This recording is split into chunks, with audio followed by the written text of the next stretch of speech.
اور پھر خاص طور سے آخرت کا دن، جس دن کا ان کو یہ تھا کہ اس دن ہم دوبارہ کیسے اٹھیں گے، کہ جب ہماری جو ہڈیاں ہیں وہ گل سڑ گئی ہوں گی، سب مٹی میں مل جائیں گی، تو پھر وہ ہم دوبارہ اس دن کیسے اٹھیں گے۔ لیکن اللہ سبحانہ و تعالیٰ نے فرما دیا کہ وہ سب کچھ جانتا ہے اور وہ اسی طرح اٹھائے گا جس طرح اس دن مقرر ہے اٹھانا اس کا۔ اگر آپ کہتے، آیت 7 کی کنٹینیوشن ہے کہ اب اگر آپ کہتے ہیں لوگوں مرنے کے بعد تم دوبارہ اٹھائے جاؤ گے، تو منکرین فوراً بول اٹھتے ہیں کہ یہ تو سری جادوگری ہے۔ تو یہ ساری چیزیں جو ہیں یہ انسان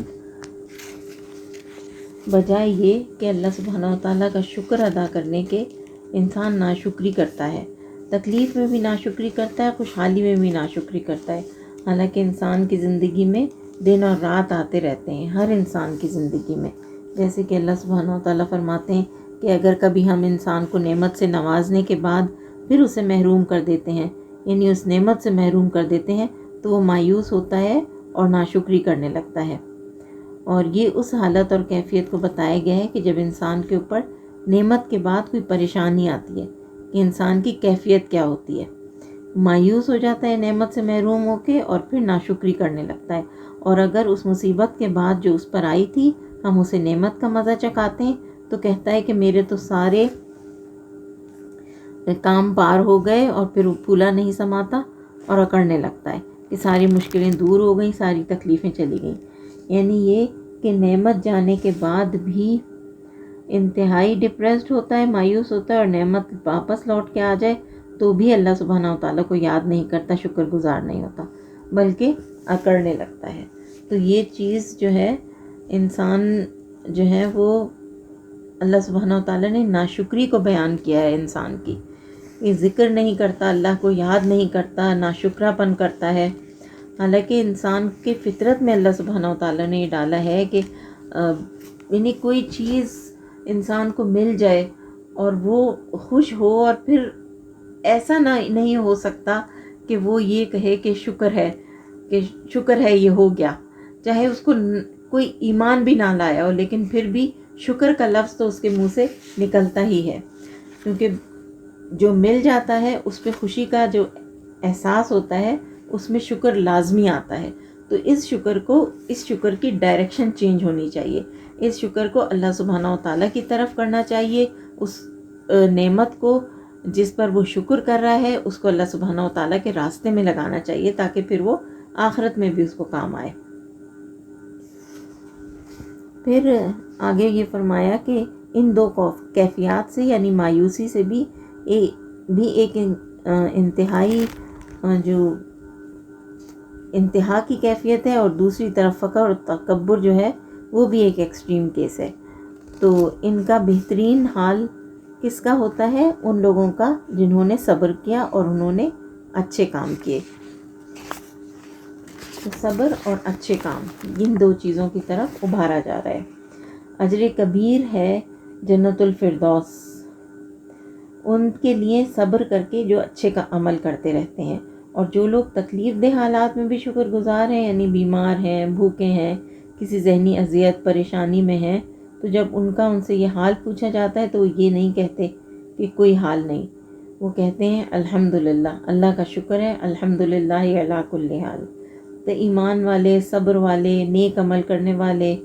جو ہیں وہ بد اخلاقی سے اور ایسی باتوں سے پاک ہوتے ہیں، ہر حال میں اللہ سبحانہ و تعالیٰ سے اچھی امیدیں رکھتے ہیں۔ اور پھر صبر کا لفظ جو استعمال ہوا ہے نئے معنوں میں یہاں پر، وہ کیا ہے کہ مصیبتوں کے چھٹ جانے کا انتظار کرنا، کہ یہ دن بھی گزر جائیں گے، دس شیل ٹو پاس، یہ وقت بھی نکل جائے گا، اچھے دن آئیں گے۔ اور یہ یاد رکھنا چاہیے کہ ہمیشہ اندھیری رات کے بعد سورج نکلتا ہے، ہمیشہ اللہ سبحانہ و تعالیٰ نے فرمایا ہے نا کہ ہر ان مع العسر یسرا فان مع العسر یسرا، بے شک ہر تنگی کے ساتھ آسانی ہے، ہر تنگی کے ساتھ آسانی ہے۔ لیکن ایک دفعہ انسان اگر مر گیا نا تو بس پھر کچھ بھی نہیں ہو سکتا. اس لیے جتنے بھی شدید حالات ہوں انسان کو موت کی خواہش میں بھی یہ کہا گیا ہے کہ یہ خواہش کو بھی ویسے منع کیا گیا ہے، لیکن ایک دعا سکھائی گئی ہے کہ یہ مانگ لیا کرو کہ اللہ تو مجھے زندہ رکھ جب تک تو جانتا ہے کہ میرے لیے زندہ رہنا بہتر ہے، اور مجھے موت دے جب کہ تو جانتا ہے کہ میرے لیے موت بہتر ہے. اس وقت بھی یہ دعا کرنی چاہیے. پھر یہ کہ آیت 13-14 میں جو ہے وہ یہ بتایا کہ کہیں یہ ایسا نہ ہو کہ تم ان چیزوں میں سے کسی چیز کو بیان کرنے سے چھوڑ دو جو تمہاری طرف وحی کی جا رہی ہے، اور اس بات پر دل تنگ ہو کہ کہیں ان کہ اس شخص پر کوئی خزانہ کیوں نہیں اتارا گیا یا اس کے ساتھ کوئی فرشتہ کیوں نہیں آیا. تو یہ ان ساری باتوں کی طرف تو یہ اللہ سبحانہ وتعالیٰ نے فرمایا کہ یہ قرآن جو ہے یہ اللہ کے علم سے اتارا گیا ہے، اور یہ کہ اس کے سوا کوئی الہ نہیں، اور یہ قرآن کی اصل دعوت ہے کہ لوگ اس کی عبادت کی طرف آئیں. اور یہ جو طرح طرح کی جو کرتے تھے نا یہ لوگ حجت بازیاں کہ یہ خزانہ کیوں نہیں اتارا گیا، اس کے ساتھ کوئی فرشتہ کیوں نہیں ہے، اور یہ ساری چیزیں یہ محض ان کی ذہنی بیماری کا نتیجہ تھی ساری. پھر بتایا آیت 17 میں کہ پھر بھلا وہ شخص جو اپنے رب کی طرف سے ایک صاف شہادت رکھتا ہے، اس کے بعد ایک گواہ بھی پروردگار کی طرف سے اس شہادت کی تائید میں آ گیا، اور اس سے پہلے موسیٰ کی کتاب رہنمائی اور رحمت کے طور پر آئی ہوئی بھی موجود تھی، تو ایسے لوگ تو اس پر ایمان ہی لائیں گے. اگر انسانی گروہوں میں سے جو کوئی اس کا انکار کرے تو اس کے لیے جس کا وعدہ ہے وہ دوزخ ہے. بس اے پیغمبر صلی اللہ علیہ وسلم، آپ اس چیز کی طرف سے کسی بھی شک میں نہ پڑنا، یہ حق تمہارے رب کی طرف سے ہے، مگر اکثر لوگ نہیں مانتے. اکثر لوگ نہیں مانتے. بتا دیا اللہ سبحانہ وتعالیٰ نے، بہت کم ہیں جو مانتے ہیں، اور جن کی سلیم فطرت ہوتی ہے. اللہ سبحانہ وتعالیٰ نے جو اپنی فطرت کو پہچان جاتے ہیں، جو جان جاتے ہیں کہ یہ اللہ سبحانہ وتعالیٰ نے جیسے سورہ آل عمران کے آخری 10 آیات میں ذکر کیا ہے نا کہ وہ کائنات میں غور و فکر کرتے ہیں اور پھر وہ پکار اٹھتے ہیں کہ اے ہمارے رب یہ سب تو نے بلا وجہ نہیں بنایا، اور ہمارا نام دیکھ لے تو گواہی دینے والوں میں. پھر آگے بتایا کہ رب پر جھوٹ باندھنا کیا ہے، شرک کرنا یا ان باتوں کو ان سے منسوب کرنا جو اس نے فرمائی ہی نہیں. پھر یہ بتایا کہ کس طرح سے آیت 19 میں یہ دین کے اندر سے نقص نکالنے کی کوشش کرتے ہیں اور دوسروں کو بھی اس طرف لاتے ہیں. یہاں پر جیسے یسدون کا ذکر آیا ہے، اس کی بات ہوئی ہے، تو وہ جو اپنے آپ کو بھی حق کی پیروی سے روکتے ہیں اور دوسروں کو بھی اطاعت کرنے نہیں دیتے، دین کے اندر ٹیڑھا پن نکالتے ہیں اور اپنے خیال سے اپنی ٹیڑھی عقل کے مطابق، تاکہ لوگوں کو اللہ کی فرمانبرداری سے روکا جا سکے. تو یاد رکھیے کہ دوسروں کو گمراہ کرنا انتہائی ظلم ہے، اپنے اوپر بھی اور دوسروں کے اوپر بھی. اب بھٹکانے والوں کو دگنا عذاب ہوتا ہے، خود بھٹکنے کا بھی اور جن کو وہ بھٹکاتے ہیں ان کا. پھر آیت 23-24 میں فرمایا، رہے وہ لوگ جو ایمان لائے اور جنہوں نے نیک عمل کیے اور اپنے رب ہی کے ہو کر رہے، یعنی صرف نیک اعمال نہیں بلکہ عمل کر کے بھی روتے رہے کہ ہمارے پلے کچھ نہیں، ابھی اور کرنا ہے، تو یقیناً وہ جنتی لوگ ہیں اور جنت میں ہمیشہ رہیں گے. ان دو فریقوں کی مثال ایسی ہے جیسے ایک آدمی تو ہو اندھا بہرا اور دوسرا ہو دیکھنے والا سننے والا. کیا یہ دونوں یکساں ہو سکتے ہیں؟ کیا تم اس مثال سے کوئی سبق نہیں لیتے؟ کتنی خوبصورت اللہ سبحانہ وتعالیٰ نے مثال بیان کی، اور کتنی آسان کہ بچہ بھی سمجھتا ہے کہ دیکھنے والا اور نہ دیکھنے والا، یعنی دیکھنے والا اور اندھا برابر نہیں ہوتے، اور اسی طرح سننے والا اور بہرا برابر نہیں ہوتے. تو اسی لیے ایک کے پاس حق ہے اور ایک کے پاس حق کے علاوہ جو ہے باطل وہ ہے، تو یہ دونوں برابر نہیں ہیں.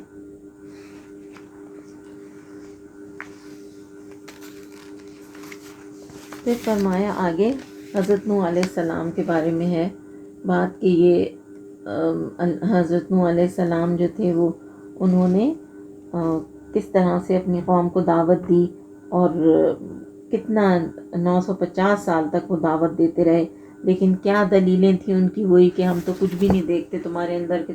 تم بھی ہماری طرح کے جیسے انسان ہو، اور ہم میں سے کسی پر نبوت کیوں نہیں آئی، اور وہی ساری باتیں ان کو انکار کرنے کی اور سب کرنے کی،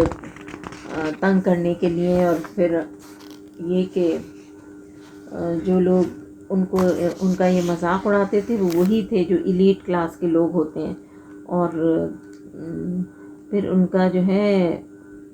ظاہریت پرست قوم تھی، وہ سمجھتے تھے کہ دنیا کا مال و دولت اور چکا چوند ہمارے ساتھ ہے، اس لیے پیغمبر بھی ہم میں سے ہی کسی کو ہونا چاہیے. اور پھر یہ تھا کہ ان کی عقل یہ ماننے کو تیار نہیں ہوتی تھی اسی وجہ سے. اور اللہ کا یہ فیصلہ ہے کہ وہ کچھ اور بتا رہا ہے جو کہ حق ہے، اور وہ کچھ اور سوچ رہے ہیں. اور اس دنیاوی درجہ یعنی اسٹیٹس جو کچھ بھی ہو سکتا ہے، وہ کہتے ہیں کہ ہم کوئی بھی ایسی چیز نہیں پاتے جس میں تم لوگ ہم سے کچھ بڑھے ہوئے ہو. تو یہ اتنا غرور تھا ان کو اس کا. تو اس میں پھر حضرت نوح علیہ السلام کی طرف سے پھر ان کی جو تھی مسلسل تبلیغ چل رہی تھی ان کی، وہ لوگوں کو سمجھا رہے تھے، بتا رہے تھے، چلتی رہی. پھر یہ کہ نوح علیہ السلام کے سرداروں کا جو تقاضا تھا کہ آپ کی مجلس میں جو غریب ہیں انہیں یہاں سے اٹھائیے، پھر ہم آپ کی بات سنیں گے، وہی جو آپ صلی اللہ علیہ وسلم کے پاس ہوا. تو انہوں نے بھی وہی جواب دیا کہ میں کیسے، جو حق کو پہچان گئے میں انہیں کیسے ہٹاؤں یہاں سے، اور اگر میں ان لوگوں کو دھتکار دوں تو اللہ کی پکڑ سے مجھے کون بچائے گا. تم لوگوں کی سمجھ میں اتنی بھی بات نہیں آتی، اتنی آسان بات ہے اور تم لوگ سمجھتے نہیں ہو. اور پھر آخر کار ان لوگوں نے پھر یہی کہہ دیا کہ ٹھیک ہے بس نوح اب بہت ہو گیا، بہت جھگڑا ہو گیا، بہت کر لیا، اب ایسا کرو کہ تم وہ عذاب لے آؤ جس کی تم بات کرتے ہو. تو اسی طرح یہی دھمکیاں جو ہیں یہ نوح علیہ السلام کو ملی تھی، اور یہی جو ہے یہ آپ صلی اللہ علیہ وسلم کے ساتھ یہی باتیں ہو رہی تھیں جو یہ کر رہے تھے مشرکین مکہ. تو آپ صلی اللہ علیہ وسلم کو بھی یہاں پہ اسے تسلی دی جا رہی ہے کہ کس طرح سے آپ کے ساتھ اور انبیاء کے ساتھ بھی یہی ہوتا رہا ہے. آیت 35 میں جیسے اللہ سبحانہ وتعالیٰ فرماتے ہیں، اے محمد صلی اللہ علیہ وسلم، کیا یہ لوگ کہتے ہیں کہ اس شخص نے یہ سب کچھ خود گڑھ لیا ہے؟ ان سے کہو اگر میں نے یہ خود گڑھا ہے تو مجھ پر اپنے جرم کی ذمہ داری ہے، اور جو جرم تم کر رہے ہو اس کی ذمہ داری سے میں بری ہوں. تو ٹھیک ہے، اگر میں نے خود گڑھا ہے، تم یہ کہتے ہو، تو ٹھیک ہے میں ہی بھگتوں گا اس کو، لیکن جو تم غلط کر رہے ہو اس کے ذمہ دار پھر تم خود ہو. اور پھر آگے فرمایا کہ پھر نوح علیہ السلام کی بات پہ کہ یہی کہ یہ جو اللہ سبحانہ وتعالیٰ نے ان کی طرف وحی کر دی کہ بس جو ایمان لا چکے ہیں سو ایمان لا چکے ہیں،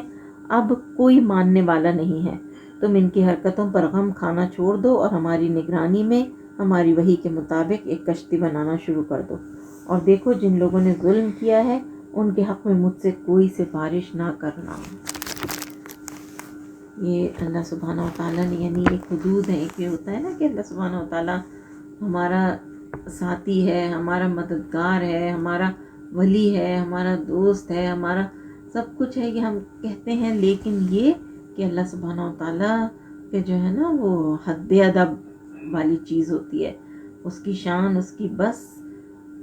رک جاؤ، یہاں پر تمہیں رک جانا ہے. بے شک اللہ سبحانہ وتعالیٰ حد سے تجاوز کرنے والوں کو پسند نہیں کرتا. دعا کے لیے بھی آتا ہے نا کہ اور اپنے رب سے عاجزی سے اور چپکے چپکے دعائیں مانگا کرو، وہ حد سے بڑھنے والوں کو دوست نہیں رکھتا. تو یہاں پر یہ انہوں نے اور کس سے کہا؟ اپنے نبی سے، جو انبیاء کرام اللہ سبحانہ وتعالیٰ کے سب سے زیادہ چنے ہوئے بندے جو ہوتے تھے اللہ سبحانہ وتعالیٰ کے، کہ جن لوگوں نے ظلم کیا ہے، ظلم یعنی شرک کیا ہے، جنہوں نے مان کے نہیں دیا، اتنے عرصے بات ہوئی، جھگڑا ہوا، بحثیں ہوئی، سب کچھ ہوا، مان کے نہیں دیا انہوں نے. اور ظلم بھی سب سے بڑا کیا کیا کہ اللہ کے ساتھ کسی کو شریک کر دیا. اللہ کے ساتھ اگر انسان بھی اپنے آپ کو کچھ بہت ہی بہترین کھانا بنا لیا یا بہت ہی خوبصورت ڈریس ڈیزائن کر لیا، وہ بنا لیا، اس میں ذرا سی بھی شرکت جو ہے کسی کی برداشت ہوگی؟ کہ جس کا کوئی وہ ہے ہی نہیں، ان پٹ ہے ہی نہیں جس کا کوئی، تو پسند آئے گا آپ کو؟ آپ نے خود سارا سامان لے کر آئے، خود سارا کھانا بنایا، خود سارا ٹیبل سیٹ کی، خود سب کو سرو کیا، سب کو کھلایا، اور تعریف میں جو ہے وہ آپ کے کوئی اور شریک ہو جائے گا، کیسا لگے گا؟ اسی طرح ایک ڈریس ہے، آپ نے مٹیریل بہت مشکل سے جا کے ڈھونڈا، اس کا کلر، پھر نہیں ملا کلر تو اس کو ڈائی کروایا، ڈائی کروانے کے بعد اس کو شیپ دینا، اس کی کٹنگ، اس کی سب کچھ، ڈریس تیار ہو گیا، اور پھر اس میں جب پہنا گیا تو پھر کوئی اور اپنا حصہ ڈال دے تو کیسا لگے گا؟ تو اللہ سبحانہ و تعالیٰ کی بنائی ہوئی کائنات ابھی سے نہیں، اول روز سے، جب سے اس نے قلم بنایا ہے اور کہا کائنات کہ لکھو، اس کائنات میں اس وقت سے لے کر اور قیامت کے دن تک کے تمام واقعات، تمام حالات لکھ دیے گئے۔ تو وہ جو ہے وہ اللہ سبحانہ و تعالیٰ کہ دیکھو، ظلم کرنے والے کی، شرک کرنے والوں نے کے حق میں مجھ سے کوئی سفارش نہ کرنا۔ نبی صلی اللہ علیہ وسلم لوگوں میں کھڑے ہوئے اللہ سبحانہ و تعالیٰ کی ثنا بیان کی نبی صلی اللہ علیہ وسلم نے، تو جو اس کی شان کے لائق تھی۔ پھر دجال کا ذکر فرمایا اور فرمایا کہ میں بھی تمہیں اس سے ڈراتا ہوں، کوئی نبی ایسا نہیں گزرا جس نے اپنی قوم کو اس فتنوں سے نہ ڈرایا ہو۔ نوح علیہ السلام نے بھی اپنی قوم کو اس سے ڈرایا تھا، لیکن میں اس کے بارے میں تم سے ایک ایسی بات کہوں گا جو کسی نبی نے اپنی قوم سے نہیں کی تھی، اور وہ بات یہ ہے کہ دجال کانا ہوگا اور اللہ کانا نہیں ہے۔ تو یہی بات ہے نا کہ اس کے بارے میں بھی حدیث میں آیا ہے کہ جیسے وہ اس طرح سے کنٹرول کر لے گا دنیا کو۔ ابھی آپ دیکھ لیں کیا ہو رہا ہے، گوگل جو ہے، آپ کوئی بات کر رہے ہوتے ہیں اپنے ساتھیوں سے، اپنے دوستوں سے، اپنے گھر والوں سے، اور اس کے بارے میں جو ہے نا وہ میسیجز یا ایڈز وغیرہ آنے لگتے ہیں، یعنی وہ سنتا ہے۔ یہ کس طرح سے یہودی تیار کر رہے ہیں، دجال کے آنے کی تیاری کر رہے ہیں، کیونکہ وہ تو آپ صلی اللہ علیہ وسلم کو نبی مانتے ہی نہیں تھے نا، ساری نشانیوں کے باوجود۔ تو ان کے خیال سے جو دجال آ رہا ہے وہ آخری نبی ہوگا، تو اس کے لیے جو تیاریاں کی جا رہی ہیں، ہولوگرافی اور یہ ساری چیزیں جو بھی ہیں، تو اس کے بارے میں آپ صلی اللہ علیہ وسلم نے فرمایا کہ اتنا شدید فتنہ ہوگا، اتنا شدید فتنہ ہوگا کہ انسان صبح کو کافر ہوگا اور شام کو مومن ہوگا، شام کو جو مومن ہوگا وہ صبح کو کافر ہو جائے گا، یعنی اس طرح کی فتنے ہوں گے قیامت کے قریب تیزی سے۔ اور یہ تو دجال کے آنے کے بعد سے پہلے ہوں گے، دجال کے آنے کے بعد تو اور بھی شدید ہوگا۔ تو اگر تمہیں اور کچھ یاد نہ رہے تو بس یہ یاد رکھ لینا کہ میرا رب کانا نہیں ہے، بس۔ تو یہ چیز بھی انتہا ضروری ہے۔ اللہ سبحانہ و تعالیٰ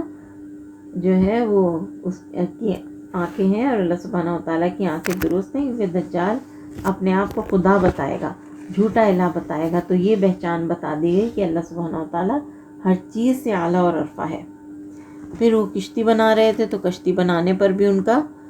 مذاق اڑایا گیا۔ پھر اس پہ اللہ سبحانہ و تعالیٰ کے حکم کے مطابق انہوں نے سوار کیا جس کو اللہ تعالیٰ نے کہا تھا، اور پھر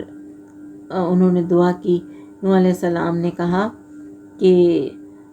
سوار ہو جاؤ، میں اللہ ہی کے نام سے اس کا چلنا بھی ہے اور اس کا ٹھہرنا بھی ہے، اور میرا رب غفور الرحیم ہے۔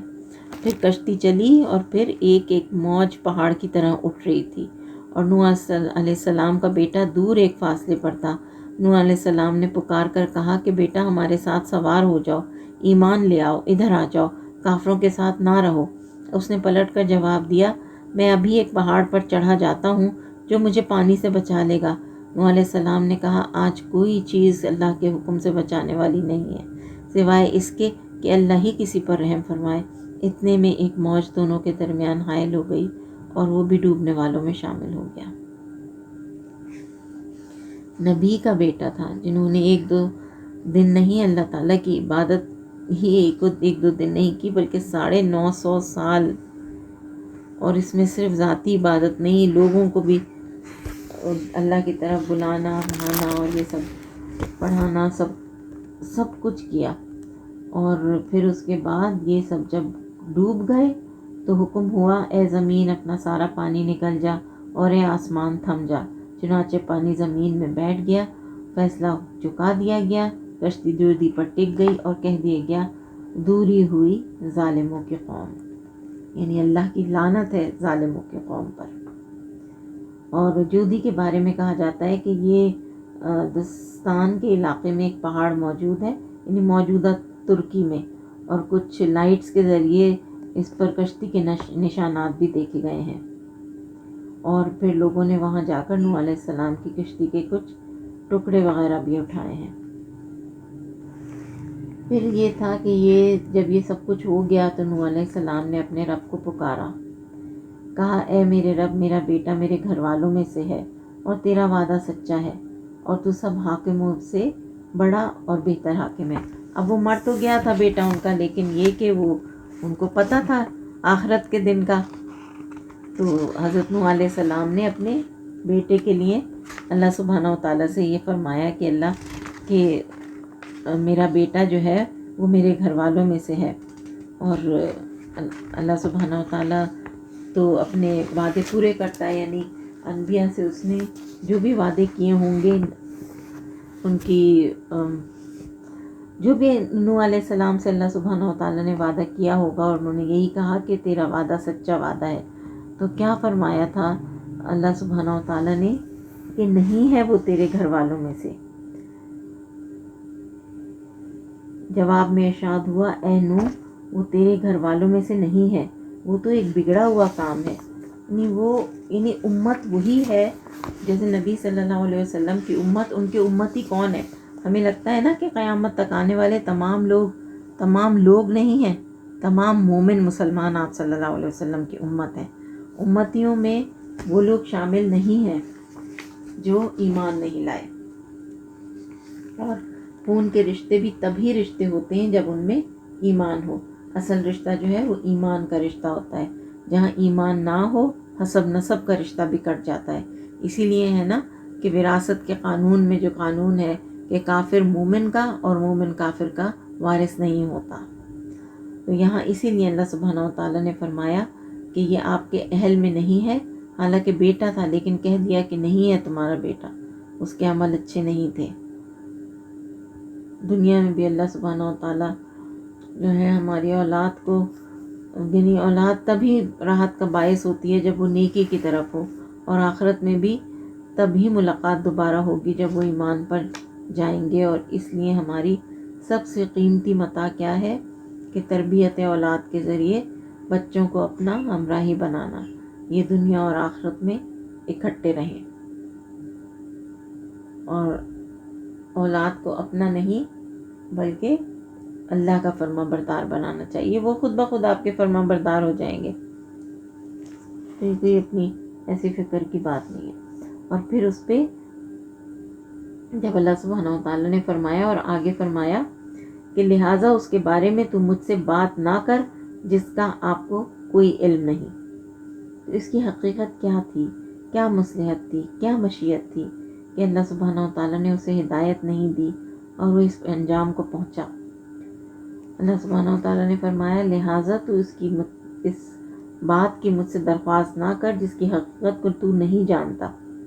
میں تجھے نصیحت کرتا ہوں کہ اپنے آپ کو جاہلوں کی طرح نہ بنا لے۔ یہ ایسا لگ رہا ہے نا کہ اللہ سبحانہ و تعالیٰ نوح علیہ السلام سے جیسے خفا ہیں، اور کہ آپ کو ایسی دعا کرنے کا بھی حق نہیں، تو آپ دیکھیں قیامت کے دن پھر انبیاء کس طرح شرک کرنے والوں اور کفر کرنے والوں اور منافقت اختیار کرنے والوں کی سفارش کریں گے۔ وہ نہیں کریں گے، جس کو اللہ تعالیٰ اجازت دے گا اور جن کے حق میں اجازت دے گا بس انہی کی شفاعت ہوگی، یعنی جس کو اجازت ملے گی کہ ہاں تم شفاعت کرو، سفارش کر سکتے ہو، وہی کر سکے گا، اور جس کے بارے میں اجازت ملے گی، سمجھیں کہ ایک کو اجازت دے دی اللہ سبحانہ و تعالیٰ نے کہ ٹھیک ہے تم سفارش کرو، لیکن کس کی سفارش کرو؟ اس بندے کی تم کر سکتے ہو، چلو ٹھیک ہے اس کو کر لو، یعنی یہ کہ جیسے کسی کو بلاتے ہیں نا، جیسے اسکولز میں فنکشنز ہوتے ہیں تو کسی ایک گیسٹ آف آنر کو بلا لیتے ہیں اور ان کے ذریعے سے کسی کو وہ دلواتے ہیں جو پرائسز ہوتے ہیں، لیکن یہ کہ وہ آلریڈی جو ہوتے ہیں اسٹوڈنٹس جن کو پرائز ملنا ہوتا ہے وہ آلریڈی سلیکٹڈ ہوتے ہیں، یعنی کہ جو انہوں نے کام کیے ہوتے ہیں فرسٹ سیکنڈ تھرڈ پوزیشن کے، وہ سلیکٹڈ ہوتے ہیں. لیکن گیسٹ آف آنر جو ہے اس کو آنر دینے کے لیے ان کے ہاتھوں سے ان کو گفٹ دلواتے ہیں. تو یہی یہاں پہ ہوتا ہے کہ اللہ سبحانہ و تعالیٰ صرف ان بندوں کو آنر دینے کے لیے انہی لوگوں کی سفارش کروائیں گے جس کی وہ چاہتا ہے کہ وہ سفارش ہو جائے. ہمیں جو لگتا ہے نا کہ ہم رینڈم کسی کو کہیں گے اور سفارش ہو جائے گی اور ہم ہی ہوں گے شاید جو ہم اتنے کمال ہیں ہمارے اعمال کہ ہم چنے جائیں گے سفارش کرنے کے لیے. اللہ کرے کہ ایسا ہو، لیکن اس کے لیے بہت محنت کرنی ہے. یاد ہے ہم نے کیا پڑھا تھا کل کہ جنت کا سودا، اللہ کا سودا بہت مہنگا ہے، بہت مہنگا ہے. یہ یاد رکھنے کی بات ہے، انڈر لائن کرنے کی بات ہے. پھر اس کے بعد کیا ہوا؟ اب یہ ہے ان کا انبیاء کا طریقہ کیا تھا. نوح علیہ السلام نے فوراً عرض کیا، اے میرے رب میں تیری پناہ مانگتا ہوں اس سے کہ وہ چیز تجھ سے مانگوں جس کا مجھے علم نہیں، یعنی ایسی دعا کروں جو مجھے نہیں کرنی چاہیے. اگر تو نے مجھے معاف نہ کیا مجھ پر رحم نہ کیا تو میں برباد ہو جاؤں گا. اب نوح علیہ السلام کو اپنی فکر لگ گئی کہ کہیں اللہ تعالیٰ مجھ سے ہی ناراض نہ ہو جائے. ایک اتنی نیکیاں کرنے کے بعد بھی اللہ تعالیٰ سے کیسے ڈرا جاتا ہے، اس کی بہترین مثال دیکھیں نوح علیہ السلام کی. کبھی بھی چھوٹا موٹا کوئی کام کر کے ظلم میں مبتلا نہیں ہونا چاہیے کہ ہم نے اللہ کے راستے میں بہت کچھ کر لیا. کچھ بھی نہیں ہے، کچھ بھی نہیں ہے. نہ جانے لوگ کہاں کہاں کیا کیا کر رہے ہیں. اور اس واقعے میں بہت بڑے سبق ہیں ہمارے لیے کہ بڑی سے بڑی نیکی کر کے بھی ڈرتے رہنا چاہیے، اللہ سبحانہ و تعالیٰ کہیں ناراض نہ ہو. اور بعض دفعہ ہمیں خود بھی پتہ نہیں چلتا کہ ہم کیسی کیسی جہالت کی باتیں منہ سے نکال دیتے ہیں، کیسی کیسی کتنی اللہ کی خاطر کی گئی نیکیاں جو ہیں وہ ان کی وجہ سے ضائع ہو جاتی ہیں. تو اللہ سبحانہ و تعالیٰ سے بہت زیادہ استغفار کرنے کی ضرورت ہے اور دعائیں مانگنے کی کہ اللہ سبحانہ و تعالیٰ جو بھی رکاوٹیں ہیں ہماری دعاؤں کی قبولیت میں، ہماری نیک اعمال کی قبولیت میں جو بھی رکاوٹیں ہیں، چاہے وہ ہمارے برے اعمال ہیں، برے اقوال ہیں یا جو بھی ہیں، تو ان کو ختم کر دے، ان کو ہٹا دے اور ہمیں صحیح کی طرف ہدایت دے.